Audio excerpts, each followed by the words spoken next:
Great. Let's get started. Nor?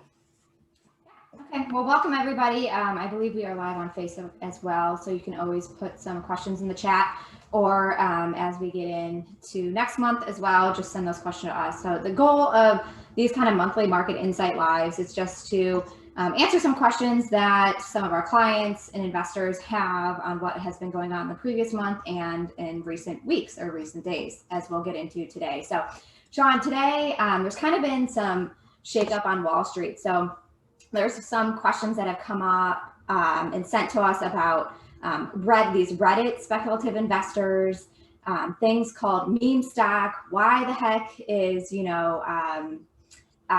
GameStop and AMC and silver in the recent days? Why are those going up? What's going on with Robinhood? So we want to tackle some of these questions today for investors, hopefully to provide some clarity. So Sean, kind of just give us the down low on what we're hearing in the media about these Reddit speculative investors and what are meme stocks? Yeah, so a lot of what we're seeing is we've got people on forums like Reddit, right, and Wall Street Bets, and these certain kind of followers and influencers, if you will, on social media, just propping up stocks. And so what they're doing is they're essentially creating memes and creating this false excitement about particular stocks, and those stocks end up going up in value by a lot. And it just so happens that a lot of the hedge funds or big institutional money is betting on the opposite. And so for companies like GameStop, we bought my son a PlayStation 5, or I'm sorry, Santa got my son a PlayStation 5 for Christmas. And, he's bought 4 games for the system, and he's downloaded all of them. So people that used to have video games used to go to GameStop and buy a video game, but it's just not happening anymore in terms of the brick and mortar. So these hedge funds, these institutional money, they bet, or they do what we call hedge, that a stock's actually going to go down. And so they make big bets with hundreds of millions, sometimes billions of dollars, that these stocks will go down in value. And then these influencers on social media get together and they boost up the price of the stock. And with influencers from anywhere from Barstool Sports to all sorts of social media influencers get the price to go up, and it makes a lot of the institutional investors lose money.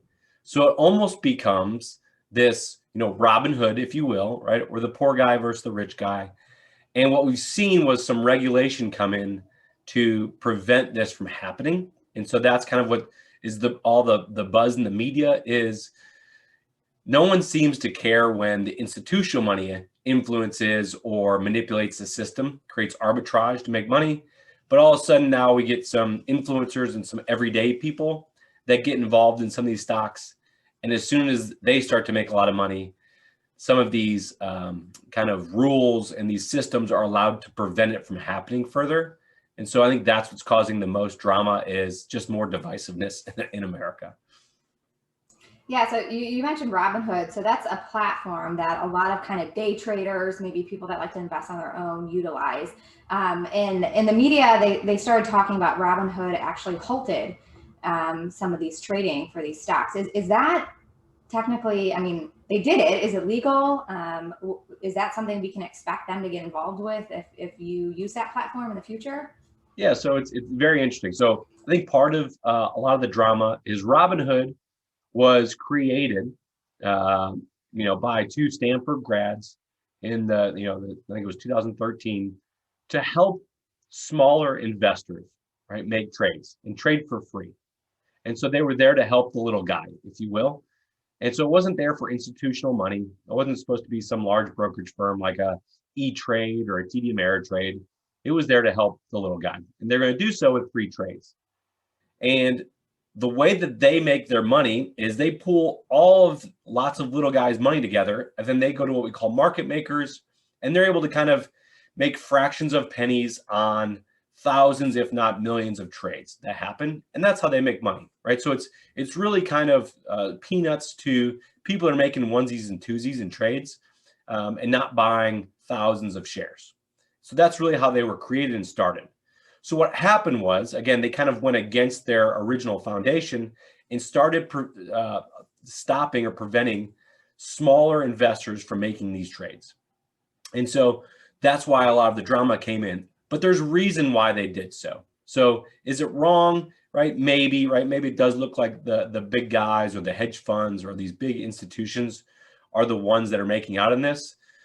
But if you understand the way that trades happen and kind of the liability that's associated with a brokerage firm that was meant to handle kind of smaller trades, lower dollar amounts for common people, you start to see why it's an issue. So when someone makes a trade, that trade doesn't settle or turn to cash immediately, right? If I were to sell one share of Delta, making up numbers here for $100, I don't immediately have $100. What has to happen is someone has to take that share, right? They've got to sell it, find a buyer, make sure that the price is actually legitimate. And then it usually takes 1 to 2 days for that trade to settle. And based on the type of investment you're selling, well, it's a stock, an exchange traded fund, or a mutual fund, or cash, right? Everything has a different settlement date.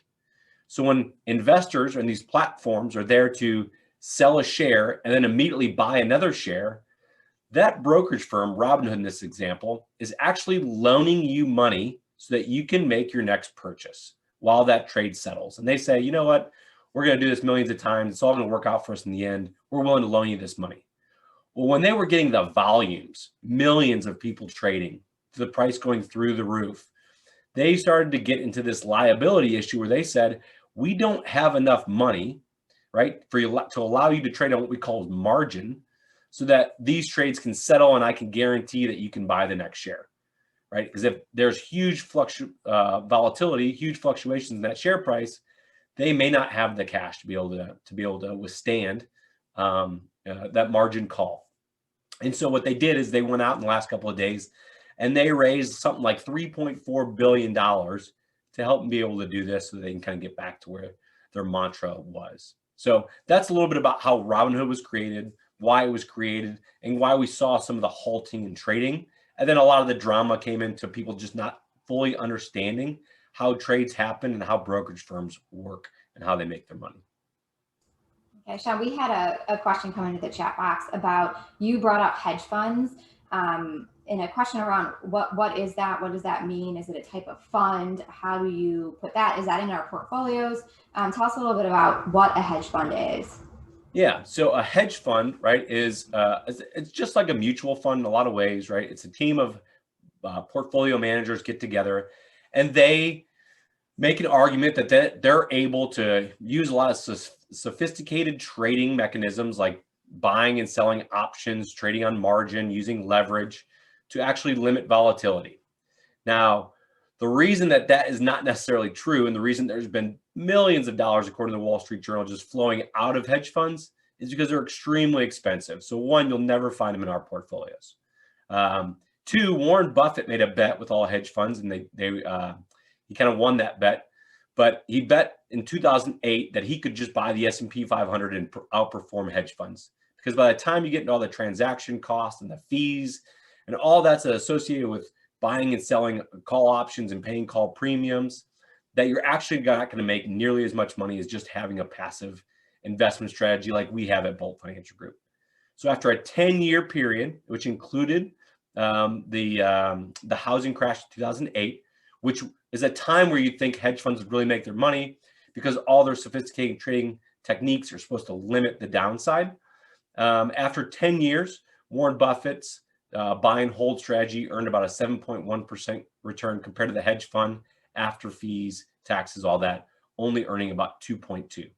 So it furthered, right, the education, the knowledge, and a lot of the academics that support our investment strategy of you can't predict the market. You can get as sophisticated, as fancy as you want, but ultimately the best investment strategy is a buy and hold, passive, hold low cost, broad-based index funds. So that's kind of what a hedge fund is. They target, right, institutional investors. They make it sound really sexy. Hey, you can only get into this fund if you're an institutional investor. You only have you have $1 million to invest, and so people think, oh, I have access to this that most people don't. Let me put my money in this thing. But ultimately, it hurts them. It hurts all the clients, and that's why we're seeing a huge exodus of money leaving hedge funds at this time. Okay, and another topic that has been bounced around recently with all of the AMC GameStop is shorting. Options can kind of be a complicated, I guess, philosophy or investment strategy. Sean, can you maybe in layman terms tell us, what is a short? What are options? Did hedge funds take a short? What does that mean? Yeah, so these are some of the sophisticated trading techniques that hedge funds and a lot of this institutional money tries to employ. Essentially, right, and it's a very, very complicated subject that we don't have time to address today. But ultimately, what it is it's people paying a premium, paying a price to be able to buy or sell a stock at a different value. So, for example, if Delta Airlines is trading at $100 a day, I may pay a premium, pay a price if I believe that it's going to go down in value. I might pay a premium to give me the option to buy that back or sell it at a lower price, depending on whether or not I think that stock's going to go up or down. So what was happening in GameStop was a lot of these hedge funds were betting that these stocks were going to go down in value. So they paid a premium, took a lot of risk to say that this fund will actually go down, not up in value. And it went up in value. They end up losing lots and lots and lots of money because depending on what type of option you have, you could essentially lose all of your investment, right? You could lose everything. If you thought it was going to go down and it ends up going all the way to infinity, you could potentially lose all your money. Not that would happen, but there's certainly risk associated with it. So they're really risky strategies that cost a lot of money to employ. And that was what was happening in GameStop. That's what's happening right now in a lot of this Robinhood kind of everyday investor versus hedge fund institutional investor. Okay, and not to change here, but another question that I want to make sure we get in before we kind of wrap up is we've heard a lot about SPACs when it comes to IPOs, and it kind of gained some popularity in 2020. So, Sean, tell us a little bit about SPACs. What are they, and why was it so popular? Yeah, so a SPAC is a special purpose acquisition company. And so people that may not know, right? If you're a private company like Bolt Financial Group and I wanted to raise capital, I might say we're going to go public. And that would mean that we've got to disclose all our financial records. We want to go out in the public market. We're going to be traded on the New York Stock Exchange. People are going to buy shares of our company.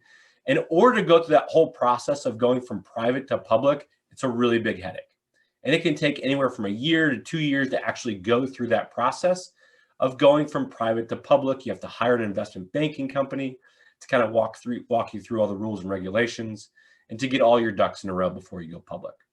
So what happened is someone said, you know what, there's a rule that you don't have to go through as much of the rigmarole if a public company buys a private company.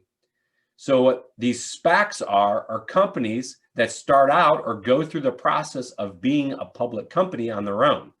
And so they get all kind of the headache done, and then they acquire a private company in order to kind of eliminate a lot of the headache. And so that private company automatically becomes a public company by being a part of that SPAC. So these SPACs have been known as blank check companies because these companies go out and they raise all sorts of capital to help companies go public and create kind of an immediate draw to the IPO. And so this is becoming more and more and more popular over the last couple of years.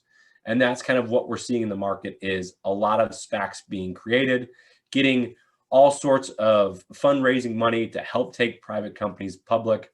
And then ultimately, right, why it's kind of unclear and a little bit risky is because we don't really know, right? Nothing's really changed whether or not that private company is going to go public and continue to be profitable. All we know is that it creates a lot of excitement, a lot of buzz, and people are pouring money into it. So in the end, we believe that kind of the price will settle, efficient markets will take over, and we'll end up knowing the true price of that company. But as it goes from private to public, a lot of uncertainty still, no matter how much money and excitement is poured into the SPAC taking over that private company. Okay, it looks like that's all the questions that we saw come in through the chat, Sean. If anyone has additional questions, we do this monthly, typically on the first Monday of every month. So as we get into March, which will be our next webinar, live webinar, feel free to send in your questions. We'll continue to monitor. I know, Sean,